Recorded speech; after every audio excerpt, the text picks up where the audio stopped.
өлүп анан кайра тирилгенден кийин адамдар бул дүйнөдөгү ошо динсиз жашаган убактысы үчүн, зикирсиз өткөргөн убактысы үчүн, бербеген садакасы үчүн, бербеген зекети үчүн, акчасы туруп барбаган умра, хажылык үчүн кейит, өкүнөт.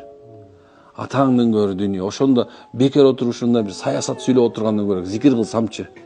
Ол бирөөнү жамандап отургандан көрө андан көрө тафсир окусамчы.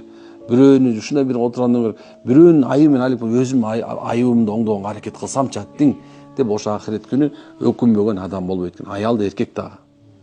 Ал эми капырлар болсо качан Алла Таала эки эчкини, бирөө мүйүзү сынык эчкини, мүйүздүү эчки сүзүп туруп мүйүзүн сындырып салган себебинен мынекей эки эчкини кыяматтын кыл көпүрө үстүнө алып келип туруп бири-бирине баягы доо койдуруп бирине бир өчүн алып берип аткан мезгилде тегерек четти карап туруп атаңдын көрү жөн эле болбойт экен. Ошол өчүн алдырып туруп анан кийин эмне кылат экен? Топурак айлап кетет алар. Алар тозок жок, бейиш жок. Ошондо көргөндө аттың ушу топурак эле болуп кетсем кандай сонун болот эле дейт экен, бирок бүтпөйт да, болбойт да.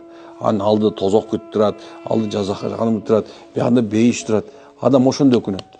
Бул дүйнөдө бүт эч ким өкүнбөйт да азырчы. Эч ким өкүн байкасаңар, көп өкүнгүсү келбейт жашоого. Ибадат кылбаган өкүнгүсү келбейт. Керек болсо тоодой күнөө кылып коюп делечи, адамдар чымындын канатында өкүнбөй калат азыр. Ошо кайдыгерлик ошончо бизде вагонго түшүрүп алечи, өзүбүз эле биз тозокко баратабыз дегендей болот да.